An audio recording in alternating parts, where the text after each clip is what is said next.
அப்படின்னா நல்லது மட்டும் தான் செய்வாருன்னு இல்ல, கெடுக்கவும் செய்வாரு. புரியுதுங்களா? பட் இருந்தாலும் குரு வந்து பாத்தீங்கன்னா முழு சுபர் அப்படின்றதுனால குரு பயிற்சி பலராலும் முன்னிட்டு கவனிக்க கூடியது. எப்படி அப்படின்னா இந்த குரு பயிற்சி ஒரு பெரிய ஸ்பெஷல் இருக்கு அப்படின்னே சொல்லணுமா? காரணம் என்ன? 12 ஆண்டுகளுக்கு ஒரு முறை தான் வந்து பாத்தீங்கன்னா குரு பகவான் கடகத்துல உச்சம் பெற்று அமருவாரு. அந்த மாதிரி 12 ஆண்டுக்கு ஒரு முறை நடக்கக்கூடிய குரு பயிற்சி வாழ்க்கைக்கான படிப்பினைகளை கொடுக்கணும்னு சனியினோட ஒரு கடமை இருந்தாலும் குருனோட உச்ச பார்வை 9ஆம் பார்வை சனி மேல பட போதுமா? ஆக சனி ஆல்மோஸ்ட் நல்லிஃபை ஆயிடுறாரு. எந்த விதத்திலயும் நான் உங்களுக்கு எடுக்க போறது இல்லை அப்படின்ற ஒரு பிளஸ்மா. இந்த குரு பயிற்சியில எந்தெந்த ராசினியர்களுக்கு திருமண வாய்ப்பு கைகூடி வரப்போகுது? ரிஷபம்மா. ரிஷபம் காரணம் என்ன அப்படின்னா குருனோட பார்வை 7ஆம் பாவத்தை பாக்குறாரு, கலத்திர ஸ்தானத்தை பாக்குறதுனால திருமணம் வந்து பாத்தீங்கன்னா எங்களுக்கு 35 வயசு ஆயிடுச்சுங்க, 30 வயசு ஆயிடுச்சு, இன்னும் திருமண வரன் கூடியே வரல அப்படின்ற நிறைய பேருக்கு திருமண பிராப்தம். ஆல்ரெடா மீனராசி என்பது குழந்தை பேரு அப்படின்றது உண்டு. நான் 15 வருஷமா ட்ரீட்மெண்ட் எடுத்திருக்கேங்க, இது வரைக்கும் குழந்தை பிராப்தமே இல்லை. நிறைய பேருக்கு இந்த காலகட்டம் குழந்தை பிராப்தம் அப்படின்றது வரும்.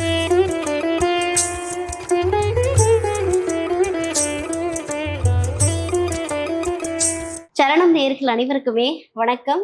நான் ரவீனா. இன்றைய நேர்காணல்ல நம்ம கூட ஒரு ஸ்பெஷலான கெஸ்ட் தான் இருக்காங்க. யாரு அப்படின்னு பாத்தீங்கன்னா இவங்க வந்து டாக்டர்னு சொல்லலாம். ஸோ அது மட்டும் இல்லாம ஆன்மீக சொற்பொழிவாளர். அது மட்டும் இல்லைங்க, நிறைய பீப்புள்ஸ்க்கு வந்து இவங்க கொடுக்குற ப்ரொடிக்ஷன் அப்படின்றது அவங்களுடைய வாழ்க்கையில உயர்றதுக்காக இருக்கட்டும், நிறைய மாற்றங்களை கொடுக்கறதுக்காக இருக்கட்டும், அப்படி ஒரு சூப்பரான அஸ்ட்ராலஜர் கிட்ட தான் நம்ம வந்திருக்கோம். எஸ், டாக்டர் ஜோதிட தீபா அருளாளன் மேம் கிட்ட தான் வந்திருக்கோம். இந்த குரு பயிற்சி யாருக்கெல்லாம் மென்மேலும் வாழ்க்கையை உயர்த்த போகுது அப்படின்றத பத்தி கேட்டு தெரிஞ்சுக்கலாமா? மேம் வணக்கம். வணக்கம்மா. எப்படி இருக்கீங்க? நல்லா இருக்கேம்மா, நீங்க நல்லா இருக்கீங்களா? நல்லா இருக்கேன். பொதுவாகவே எல்லாருக்குமே ஒரு விஷயம் இருக்கு. என்ன அப்படின்னா சனி பயிற்சி அப்படின்னா ஒரு மாதிரி இந்த பக்கம் அப்படியே பயத்துல மூழ்கிடுவாங்க. ஸோ குரு பயிற்சி அப்படின்னா அப்படியே இந்த பக்கம் வந்துட்டு அப்படியே உயரத்துல போயிடுவாங்க, இந்த பக்கம் வந்து தாழ்ந்துருவாங்க, அந்த பக்கம் உயரத்துக்கு போயிடுவாங்க. ஸோ இந்த குரு பயிற்சி அப்படின்றது நம்மளுடைய நேர்களுக்கு எப்படி இருக்க போகுது? கண்டிப்பாமா. பொதுவாக வந்து பாருங்க, சனினா பயப்படணும் அப்படின்ற அவசியம் இல்லை, சனி கெடுக்க மட்டும்தான் செய்வார் அப்படின்றது கிடையாதுமா. சனி ஒருத்தவங்களுக்கு சுய ஜாதகத்துல நல்லா இருக்கு, அந்த காலகட்டத்துல அவங்க சொத்துக்கள் வாங்குறாங்க அப்படின்னு வச்சுக்கோங்கம்மா, ஸ்திரமான சொத்துக்கள் அவங்க அனுபவிச்சு, அவங்களோட பிள்ளைங்க அனுபவிச்சு, பேரம்பேத்தி அனுபவிச்சு, எள்ளு பேரை கொள்ளு பேரை எல்லாம் அனுபவிக்கிறதுக்கான பிராப்தம் உண்டு. புரியுதுங்களா? அப்ப சனி அப்படின்னா கெடுக்க மட்டும்தான் செய்வார், கொடுப்பாரு, ஸ்திரமான சொத்துக்களை கொடுப்பாரு. குரு அப்படின்னா நல்லது மட்டும்தான் செய்வாருன்னு இல்ல, கெடுக்கவும் செய்வாரு.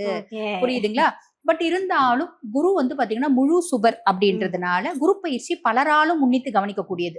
எப்படி அப்படின்னா இந்த குரு பயிற்சி காலகட்டமாவது நம்மளுக்கு நல்லது நடந்துராது அப்படின்னு எதிர்பார்க்கக்கூடிய ராசி நிறைய அப்படின்னு சொல்லலாம். அந்த விதத்துல வந்து பாத்தீங்கன்னா இந்த குரு பயிற்சி ஒரு பெரிய ஸ்பெஷல் இருக்கு அப்படின்னே சொல்லணுமா. காரணம் என்ன? 12 ஆண்டுகளுக்கு ஒரு முறை தான் வந்து பாத்தீங்கன்னா குரு பகவான் கடகத்துல உச்சம் பெற்று அமருவாரு. அந்த மாதிரி 12 ஆண்டுக்கு ஒரு முறை நடக்கக்கூடிய குரு பயிற்சி அப்போ ஒரு குரு பயிற்சி அப்படின்னு சொல்லலாம். இதே மாதிரி இன்னொரு குரு பயிற்சி இன்னும் வரதுக்கு 12 வருஷம் ஆகும். ஏன்னா கடகத்துல உச்சம் பெற்று அமர்றாரு. உச்சம் பெற்று அமர்றது மட்டும் இப்ப மேட்ரு கிடையாதுமா, அவருடைய உச்ச பார்வை 9ஆம் பார்வை சனி மேல படுது. அப்ப சனி யார் யாருக்கெல்லாம் கெடுக்கணும் அப்படின்றது இருக்கா, உங்களுக்கே தெரியும் இல்லையா? மேஷராசி அன்பர்களுக்கு 7 நாட்டு சனியா இருக்காரு, சிம்ம ராசி அன்பர்களுக்கு அஷ்டம சனியா இருக்காரு, கன்னி ராசி அன்பர்களுக்கு கண்டக சனியா இருக்காரு, தனுசு ராசி அன்பர்களுக்கு அர்த்தாஷ்டம சனியா இருக்காரு, கும்பராசி அன்பர்களுக்கு பாத சனியாகும், அதே மாதிரி மீன ராசி அன்பர்களுக்கு ஜென்ம சனியாகவும் இருக்காரு இல்லைங்களா? இவங்க எல்லாருக்கும் ஏதாவது ஒரு கெடுபலன்களை சனி கண்டிப்பா கொடுக்கணும். அது கெடுபலன்கள் சொல்றதை விடமா வாழ்க்கைக்கான படிப்பினைகள் அப்படின்னு சொல்லலாம். ஆக அந்த மாதிரி கெடுபலன்களை வாழ்க்கைக்கான படிப்பினைகளை கொடுக்கணும்னு சனியினோட ஒரு கடமை இருந்தாலும் குருனோட உச்ச பார்வை 9ஆம் பார்வை சனி மேல பட போதுமா. ஆக சனி ஆல்மோஸ்ட் நல்லிஃபை ஆயிடுறாரு. எந்த விதத்திலயும் நான் உங்களுக்கு எடுக்க போறது இல்லை அப்படின்ற ஒரு பிளஸ்மா. பாக்கி 6 ராசிகளுக்கு அவர் ஆல்ரெடி நல்லதுதான் செய்ய போறாரு. அப்ப நல்லது செய்யக்கூடிய சனி பகவான் குருனோட உச்ச பார்வை படுறதுனால இன்னும் கொஞ்சம் கடகட நிறைய நல்லது செய்ய போறாரு. சோ இதுதான் வந்து பாத்தீங்கன்னா இந்த குரு பயிற்சி. அப்ப யார் நல்லா இருப்பாங்க அப்படின்னு கேட்டீங்கன்னா 12 ராசிகளும் நல்லா இருக்க போறாங்க. குரு பகவான் வந்து 12 ராசி நேர்களையும் அமோகமா வச்சுக்க போறாரு. அதுதான் வந்து பாத்தீங்கன்னா இந்த குரு பயிற்சியோட பெரிய பிளஸ் அப்படின்னு சொல்லலாம். சூப்பர். இப்போ நீங்க சொன்னீங்க ஃபர்ஸ்ட் ஒரு 6 ராசிக்கு வந்து சனி பகவான் சைலண்ட் மோடுக்கு போறாரு. மத்த 6 ராசிகருக்கும் ஏற்கனவே நல்லதுதான் பண்றாரு, இப்போ இன்னும் கூடுதலா நன்மைகளை கொடுக்க போறாரு. அப்ப 2 பயிற்சி நடந்துகிட்டு இருக்கு. டபுள் டமாக்கா மாதிரி 2 பலன்கள் அனுபவிக்க போறாங்க 12 ராசினியர்களும். ஓகே மேம், இதுல வந்து எல்லாருக்கும் வந்து ஒரு ஆசை இருக்கும். என்ன அப்படின்னா மேம் 12 ராசிக்கும் நல்லா இருக்கும், சரி எந்த ராசிக்கு இன்னும் பயங்கரமா இருக்கும் அப்படின்னு ஒரு கியூரியாசிட்டி எப்பவுமே இருக்கும் இல்லையா? சோ எந்த ஒரு ராசி நேர்கள் வந்து பிரம்மாண்டமா இருக்க போறாங்க? வந்து பாத்தீங்கன்னா ரிஷபராசி ஆல்ரெடி சனி லாப சனியா இருக்கா, அதுக்கு மேல குரு 3ஆம் பாவம் முயற்சி ஸ்தானத்துல போறார், ரொம்ப நல்லா இருக்க போறாங்க அப்படின்னு சொல்லலாம். அதுக்கப்புறம் வந்து பாத்தீங்கன்னா மிதுன ராசி மிதுனம் ஆல்ரெடி கர்ம சனியா இருக்காங்க, சனியை நல்லது செய்ய போறா. அதுக்கு மேல குரு தனஸ்தானத்துல வந்து உட்கார்றான், குடும்பஸ்தானத்துல வந்து உட்கார்றான். சோ அவங்களும் ரொம்ப நல்லா இருக்க போறாங்க. கடகராசி அன்பர்கள் ஆல்ரெடி வந்து பாத்தீங்கன்னா பாக்கிய சனியில இருக்காங்க. அதுக்கு மேல குரு பகவான் சுயஸ்தானத்துல வந்து உட்கார்றாரு. ஜென்ம குருவாச்சேம்மா, நெகட்டிவ் நினைக்க வேண்டாம், பாசிட்டிவ் நிறைய இருக்கு. சோ அவங்க நல்லா இருக்க போறாங்க அப்படின்னு சொல்ல, மீதி எல்லாரும் நல்லா இருக்க போறாங்க அப்படின்னாலும் ரொம்ப நல்லா இருக்க போறவங்க இவங்க. அடுத்து வந்து பாத்தீங்கன்னா துலா ராசி என்பர்கள் ஆல்ரெடி சனி வந்து பாத்தீங்கன்னா ரோக சனியா இருக்காரு. கடன் இல்லாத, நோய் இல்லாத, எதிரி இல்லாத வாழ்க்கையை கொடுக்கணும்ன்ற முடிவோட இருக்காரு. அதுக்கும் மேல குரு பகவான் 10ல வந்து உட்கார்ந்துட்டு இருக்காரு. 10ல குரு பதவி பறி போகும்னு சொல்லுவாங்களே அப்படின்னு யோசிக்க வேண்டாம். புது பதவி அப்படின்றது கிடைக்கும், இருக்கிற பதவியில முன்னேற்றம் அப்படின்றது வரும். அதே மாதிரி விருச்சிக ராசி என்பர்கள் ஆல்ரெடி சனி பஞ்சம சனியா இருக்காரு. அதுக்கும் மேல இப்ப குரு வந்து பாத்தீங்கன்னா பாக்கிய குருவா வந்து உட்கார்றாரு. சோ இவங்களுக்கும் எக்ஸ்ட்ராடினரி நல்லது செய்ய போறாரு. மகர ராசி என்பர்கள் ஆல்ரெடி சனி சகாய சனியா இருக்காரு. அதுக்கும் மேல குரு வந்து கலத்திர குருவா வந்து உட்கார்றாரு. சோ இவங்களுக்கும் எக்ஸ்ட்ராடினரி நல்லது அப்படின்னு செய்ய போறாரு. அவங்களுக்கு எல்லாம் நல்லது, இவங்களுக்கு எல்லாம் இன்னும் நிறைய நல்லது அப்படின்னு செய்ய போறாரு. எக்ஸ்ட்ராடினரி, அதாவது வந்து செட்டில் ஆக போறாங்க, எதை பத்தியும் கவலைப்படவே வேண்டாம் அப்படின்றீங்க. ஓகே, செட்டில் ஆகிற பர்சன்ஸ் வந்து ஒரு பக்கம் இருந்தாலும், என்னதான் வந்து குரு பகவான் நல்லதே செஞ்சாலும் ஒரு சிலருக்கு வந்து சில விஷயங்களை கற்றுக் கொடுப்பார், சில இக்கட்டான சூழ்நிலைகளையும் கொடுப்பார் இல்லையா? ஸோ ஸ்ட்ரகிள ஃபேஸ் பண்ணக்கூடிய அந்த ராசியா தனுசுமா. தனுசு வந்து பாத்தீங்கன்னா குரு வந்து முதல்ல வந்து பாத்தீங்கன்னா 8ல மறையிறார். ஃபர்ஸ்ட் அதுக்கு முன்னாடி சொல்லணும்னா நம்ம கடகத்தை சொல்லணும். கடகத்துல வந்து பாத்தீங்கன்னா சுயஸ்தானத்துல குரு இருக்கார், ஆக ஜென்ம குருவா இருக்கார். பொதுவா ஜோதிடத்துல ஒரு பழமொழி உண்டு, ஜென்ம குரு வனத்திலே அப்படின்னு சொல்லுவாங்க. அப்ப ஜென்மத்துல குரு உட்கார்ந்தா காட்டுக்கு போயிடுவாங்களா? அப்படி கிடையாது. நமக்கு சில பல இன்னல்கள், இடையூறுகள் அப்படின்றது இருக்கு. பொதுவா ஜென்ம குரு உட்காரும் போது பிளஸ் அதுல நிறைய இருக்கு. நம்ம கடகத்தை பத்தி பேசும்போது சொல்லலாம். மைனஸ் என்ன அப்படின்னா, நிறைய கடகராசி என்பவர்களுக்கு இடம் மாற்றம், தொழில் மாற்றம் அப்படின்றது ஏற்படும். அனலைஸ் பண்ணிட்டு செய்யணும். ஃபர்ஸ்ட் விஷயம், தேவையில்லாத சேர்க்கை வரும். நம்ம சேரும் போது யாருக்கு தெரியும் அது தேவையான சேர்க்கையா தேவையில்லாத சேர்க்கையா? எல்லாரும் நல்லாதான் பேசுறாங்க, நல்லாதான் பழகுறாங்க. ஒரு காலகட்டம் வரும்போது அது நம்மளுக்கு வந்து பாத்தீங்கன்னா சாமி எது பூதம் எது அப்படின்னு அனலைஸ் பண்ற கெப்பாசிட்டி நம்மளுக்கு முன்னே கிடையாது. ஒரு காலகட்டம் நம்ம சாமியா நினைச்சு பழகிறது பூதமா இருக்குது, பூதமா நினைச்சு பழகிறது சாமியா இருக்கு. அப்ப நம்ம என்ன பண்ணலாம் அப்படின்னா, அனலைஸ் பண்ணக்கூடிய கெப்பாசிட்டி நம்மளுக்கு இல்லாத பட்சத்துல யார் கூடனாலும் பழகுங்க, ஒரு லிமிட்டுக்கு மேல வேண்டாம். உங்களோட ரகசியங்களை பகிராதீங்க. சோ இந்த மாதிரி கடகம் வந்து கவனமா இருக்கணும். அதுக்கப்புறம் தனுசு ராசி அன்பர்கள் குரு பகவான் 8ல போறார். அஷ்டமத்து குரு அப்படின்னு பயப்பட வேண்டிய அவசியம் இல்ல. ஒரு சில விஷயங்கள்ல கவனம் இருக்கணுமா. முதல்ல இவங்களோட ஆரோக்கியத்துல கவனம் வேணும். அதே மாதிரி உங்களுக்கு ஹிடன் சீக்ரசிஸ், ஹிடன் ரிலேஷன்ஷிப்ஸ் ஏதாவது இருக்கு அப்படின்னா அது வெளியே தெரியறதுக்கான வாய்ப்பு உண்டு. பெண்களா இருக்காங்க அப்படின்னா கணவரோட ஆரோக்கியத்துல கவனம் வேணும். மரபு வழி சொத்துக்கள்லாம் இருக்கு அப்படின்னா அந்த மரபு வழி சொத்துக்களை போய் பராமரிக்கணும். பராமரிக்கல அப்படின்னா பராமரிப்பு இல்லாத சொத்துக்களை ஆக்கிரமிப்பு பண்ணணும்னே ஒரு கூட்டம் அலையுது இல்லைங்களா? அந்த மாதிரி கொஞ்சம் ட்ராப் ஆகிறதுக்கு வழியும் வாய்ப்பும் உண்டு. கவனிச்சாங்க, பராமரிக்கிறாங்கன்னா பிரச்சனை கிடையாது. ஓகே, இது வரைக்குமே நிறைய பேருக்கு வந்து குரு பகவான் அப்படின்னாலே குழந்தையை கொடுத்துருவார், தொழில் வளத்தை கொடுத்துருவார் அப்படின்னு பெரிய நம்பிக்கை இருக்கு. திருமணத்தை நடத்தி வச்சுட்டு கண்டிப்பா போயிடுவார் அப்படின்னு. இந்த குரு பயிற்சியில எந்தெந்த ராசினியர்களுக்கு திருமண வாய்ப்பு கைகூடி வரப்போகுது? ரிஷபம்மா. ரிஷபம் காரணம் என்ன அப்படின்னா, குருனோட பார்வை 7ஆம் பாவத்தை பாக்குறாரு, கலத்திர ஸ்தானத்தை பாக்குறதுனால திருமணம் வந்து பாத்தீங்கன்னா எங்களுக்கு 35 வயசு ஆயிடுச்சுங்க, 30 வயசு ஆயிடுச்சு, இன்னும் திருமண வரன் கூடியே வரல அப்படின்ற நிறைய பேருக்கு திருமண பிராப்தம் அப்படின்றது வரத்துக்கு உண்டு. அதே மாதிரி மிதுன ராசி அன்பர்கள் இவங்களுக்கு வந்து பாத்தீங்கன்னா குரு 2ஆம் பாவத்துல குடும்பஸ்தானத்துல உட்கார்றாரு, குடும்பம் அமையறதுக்கான வாய்ப்பு உண்டு. அதுக்கும் மேல 7க்கும் 10க்கும் அதிபன் குரு பகவான். அப்ப கலத்திர ஸ்தானாதிபதி குடும்பஸ்தானத்துல வந்து உட்காரும் போது சாலிடா குடும்பம் அப்படின்றது அமையறதுக்கு வாய்ப்பு உண்டு. நெக்ஸ்ட் வந்து பாத்தீங்கன்னா கடகராசி அன்பர்கள் குருனோட பார்வை 7ஆம் பாவத்தை பாக்குறாரு. இப்ப கலத்திர ஸ்தானத்தை பாக்குறதுனால ஆல்ரெடி டிவோர்ஸ் ஆயிடுச்சு அப்படின்னாலும், இப்ப இவங்களுக்கு எல்லாம் ஆல்ரெடி டிவோர்ஸ் ஆயிடுச்சு அப்படின்னாலும் 2வது திருமணத்துக்கான பிராப்தம். இது வரைக்கும் திருமணமே நடக்கல அப்படின்னாலும் சூப்பரான ஒரு குணவதியான குணவாளனான ஒரு வரன் வரத்துக்கான பிராப்தம் உண்டுமா. அதே மாதிரி பாத்தீங்கன்னா நம்ம இந்த கன்னி ராசி அன்பர்களை வச்சுக்கலாம். சனி வந்து கண்டக சனியா இருக்காரு, குருனோட பார்வையை ஒரு மேல பாருது, ஆக 7ஆம் பாவம் நல்லிஃபை ஆகுது ஃபர்ஸ்ட். அதுக்கும் மேல இது வரைக்கும் திருமண பிராப்தமே இல்லை அப்படின்னா சூப்பரான திருமண வரன் அப்படின்னு அமையும். ஆல்ரெடி கணவன் மனைவிக்குள்ள ஒரு விதமான கருத்து வேறுபாடுகள் இருக்கு அப்படின்னால அந்த கருத்து வேறுபாடுல மாற்றம் வரும். மனஸ்தாபம் அப்படின்றது மாறி அந்யோன்யம் அப்படின்றது அதிகரிக்கும். சோ இது ஒரு பிளஸ் அப்படின்னு சொல்லலாம். அதுக்கும் மேல மகர ராசி அன்பர்கள் குருவே கலத்திர குருவா இருக்காரு. அப்ப 7ஆம் பாவத்திலேயே குரு பகவான் போய் அமர்ந்து இருக்காரு அப்படின்ற பட்சத்துல நிறைய மகரத்துக்கு வந்து பாத்தீங்கன்னா திருமண வாழ்க்கை அப்படின்றது கூடி வரும். மீனத்தை சொல்லும் போது லவ் வரும். லவ் காதலா, அதாவது அந்த லைட்டா கிரஷ் காதலா லவ்வா மாறி அது திருமணத்துல முடியறதுக்கான வாய்ப்பு. சூப்பர். அதாவது வந்து திருமணம் அப்படின்றது வந்து கன்ஃபார்ம் வந்து இந்த 3 ராசிகளுக்கும் இருக்கு அப்படின்னு ரொம்ப அழகா சொல்லிட்டீங்க. ஓகே, குழந்தை பிராப்தம் பெறக்கூடிய ராசிகள் யாரு? ஏன்னா குரு பகவான் அப்படின்னாலே குழந்தையை கொடுக்காம போக மாட்டார். ஸோ யாருக்கெல்லாம் குழந்தை பேர்? ஃபர்ஸ்ட் வந்து மீனம் தான் சொல்லணும். ஓகே காரணம் என்ன அப்படின்னா 5லயே குரு பகவான் அமர்ந்திருக்காரு. ஓகே 5ல குரு கெஞ்சினாலும் கிடைக்காது அப்படிம்பாங்க. சாலிடா மீன ராசி என்பவர்கள் குழந்தை பேரு அப்படின்றது உண்டு. நான் 15 வருஷமா ட்ரீட்மெண்ட் எடுத்திருக்கேங்க. இது வரைக்கும் குழந்தை பிராப்தமே இல்லை. நிறைய பேருக்கு இந்த காலகட்டம் குழந்தை பிராப்தம் அப்படின்றது வரும். நான் வந்து பாருங்க இந்த artificial conception techniques, IVF, ICSI இந்த மாதிரி ப்ரொசீஜர்ஸ்லாம் நான் ட்ரீட்மெண்ட் எடுத்திருக்கேன். இந்த காலகட்டம் நான் எதுவுமே எடுக்கல. ஏன்னா எடுத்து நிறைய பண வரையும் ஆயிடுச்சு.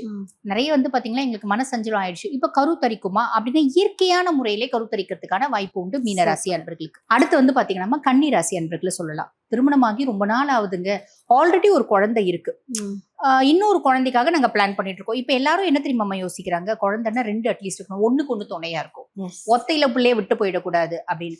10 பிள்ளை இருந்தாலும் இப்ப எல்லாம் ஒத்த பிள்ளையா தான் இருக்கு இல்லையா? எதுவும் வந்து பாத்தீங்கன்னா அந்த பாசம் அந்யோன்யம் அப்படின்றது எது இல்ல. பட் இருந்தாலும் பெத்தவங்களுக்கு அந்த எண்ணம் இருக்கும்லம்மா, நம்ம குழந்தைங்க வந்து பாத்தீங்கன்னா ஒருத்தவங்களுக்கு ஒருத்தவங்க ஆதரவா உறுதுணையா இருக்கணும் அப்படின்னு நினைப்பாங்க. அந்த மாதிரி 2வது குழந்தை பிராப்தம் தேடி அலையிறவங்களுக்கும் இந்த காலகட்டம் கூடி வரும். இது வரைக்கும் குழந்தையே இல்லைங்க, அப்புறம் இங்க இருந்து 2வது குழந்தை 3வது குழந்தைனாலும் குழந்தை கூடுறதுக்கான வழியும் வாய்ப்பும் உண்டு. இது வந்து கன்னிக்கு அப்படின்னு சொல்லலாம். அதே மாதிரி கடகராசி அன்பர்களுக்கும் 5ஆம் பாவம் குருனோட பார்வை இருக்கு. பொதுவா வந்து 5ல குரு பார்க்கணும், இல்ல 5ல குரு இருக்கணும், இல்ல ஏதோ ஒரு விதத்துல 5ல தொடர்பு இருக்கணும். அந்த பூர்வ புண்ணியஸ்தானம், புத்திரஸ்தானம் அப்படின்றது அப்ப சாலிடா உங்களுக்கு வந்து கருத்தரிக்கிறதுக்கான வழியும் வாய்ப்பும் உண்டு. அதுவும் வந்து பாத்தீங்கன்னா நல்ல அழகான குழந்தைங்க, உத்தமமான குணாதிசயங்களோட குழந்தைங்க பிறக்கிறதுக்கான வாய்ப்பு உண்டு. Okay super ma'am. அதாவது வந்து ரொம்ப அழகான ஒரு வார்த்தை சொல்லிட்டீங்க, 5ல குரு கெஞ்சினாலும் கிடைக்காது அப்படின்னு. அதே போலதான் குழந்தை செல்வமும் வந்து எவ்வளவோ பேர் தேடி தேடி கிடைக்காத வரம் எல்லாமே இந்த குரு பயிற்சி டைம்ல குரு பகவான் இந்த 3 ராசிக்கும் கொடுக்க போறான்னு ரொம்ப மகிழ்ச்சியான ஒரு செய்தி சொல்லியிருக்கீங்க. இந்த குரு பயிற்சி டைம்ல எல்லாருமே போயிட்டு இந்த தெய்வத்தை வந்து இறுக பற்றிக்கோங்க, எல்லா பிரச்சனையும் அந்த வழியே போயிடும் அப்படின்னா இந்த குரு பயிற்சி டைம்ல எந்த கடவுள் வழிபாடு சிறந்ததா இருக்கு? பொதுவாவே வந்து பாத்தீங்கன்னா எந்த கிரகங்களா இருந்தாலும் 9 கோள்களும் ஈசனுடைய காலடி. அப்ப இப்ப இந்த சென்னை சுத்தி இருக்கவங்க நாங்க வந்து பாத்தீங்கன்னா வழிபாடு பண்ணணும் இந்த குரு பயிற்சி காலகட்டத்துல எந்தெங்க கோயில் போலாம் அப்படின்னு இந்த பாடி சரவணா ஸ்டோர்ஸ் பக்கத்துல திருவலிதாயம் அப்படின்ற ஒரு இடம் இருக்கு பாத்தீங்களா, அங்க திருவலீஸ்வரர் இருப்பார். அந்த ஈசனை வழிபாடு பண்ணிட்டு அம்பிகையை வழிபாடு பண்ணிட்டு அங்க குரு இருப்பாரு, அவருக்கு விளக்கேத்தி வழிபாடு பண்ணிட்டு வர்றது நல்லது. அதுக்கப்புறம் இந்த அரக்கோணம் டிஸ்ட்ரிக்ட்ல கோவிந்தவாடி அப்படின்ற குருஸ்தலம் இருக்கு, அங்க போயிட்டு ஈசனை வழிபாடு பண்ணிட்டு குரு பகவானை வழிபாடு பண்ணிட்டு நம்ம வர்றது நல்ல பலன்களை கொடுக்கும். ஆலங்குடி வரைக்கும் போயிட்டு வர முடியும் அப்படின்னா ஆலங்குடி போய் வழிபாடு பண்ணிட்டு வரலாம். ஆக இவங்களுக்கு எது முடியுமோ, எது சாத்தியமோ, எது இவங்களுக்கு எது வந்து போறதுக்கான வசதி வாய்ப்பும் இருக்கோ போயிட்டு வழிபாடு பண்ணிட்டு வர்றது நிறைய நல்ல பலன்களை கொடுக்கும். ஒவ்வொரு ராசியுமே பண்ணலாம், எல்லாருக்கும் நல்லது. ஓகே, பொதுவாகவே எல்லா மக்களுக்குமே வந்து ஒரு தாட் இருக்கும், நம்ம வந்து கடவுளை வழிபட்டா மட்டும் போதும் நமக்கு எல்லா நன்மையும் நடந்துரும் அப்படின்னு. கண்டிப்பா இந்த விஷயங்களை மட்டும் மக்கள் வந்து எப்பவுமே பண்ணக்கூடாது, அது ஆன்மீக ரீதியாகவும் சரி இல்லை நம்மளுடைய வாழ்க்கையிலையும் சரி. ஸோ ஆனால் இந்த விஷயத்த ரொம்ப முக்கியமா பண்ணியே ஆகணும் அப்படின்னா பண்ணக்கூடாத விஷயம்னு என்ன சொல்லுவீங்க, பண்ண வேண்டிய விஷயம்னு என்ன சொல்லுவீங்க? அதாவதுமா பொதுவாவே வந்து பாத்தீங்கன்னா இது கலிகாலம். மா ரவீனா மாமா நான் உனக்கு எல்லா ஹெல்ப்பும் செய்யறேன், என்னம்மா வேணும் அப்படின்னு நான் உன்னை கேட்டா அது ஒத்து வராது. ஆனா நீ என்ன தேடி வரும்போது என்னால என்ன ஹெல்ப் உனக்கு பண்ண முடியுமோ நான் பண்ணலாம் இல்லைங்களா. நான் வழியே போயிட்டு ஒரு ஹெல்ப் பண்றேன் அப்படின்னா பொது ஒரு வார்த்தை சொல்லுவாங்க பாத்தீங்களா, சம்மன் இல்லாம ஆஜராகாது, கூப்பிட்டா மட்டும் பதில் சொல்லு, கூப்பிடனா பதில் சொல்லாத, போகவும் போகாத, கலந்துக்காத அப்படிம்பாங்க. அப்ப நம்மளா வழியே போய் ஹெல்ப் பண்ணோம் அப்படின்னா மரியாதை கிடையாது. ஆனா இப்ப நம்ம ஒரு துறையில இருக்கோம், அந்த துறை சார்ந்து யாராவது ஒரு உதவி அப்படின்னு கேக்குறாங்க, அவங்களுக்கு எடுக்கக்கூடாது.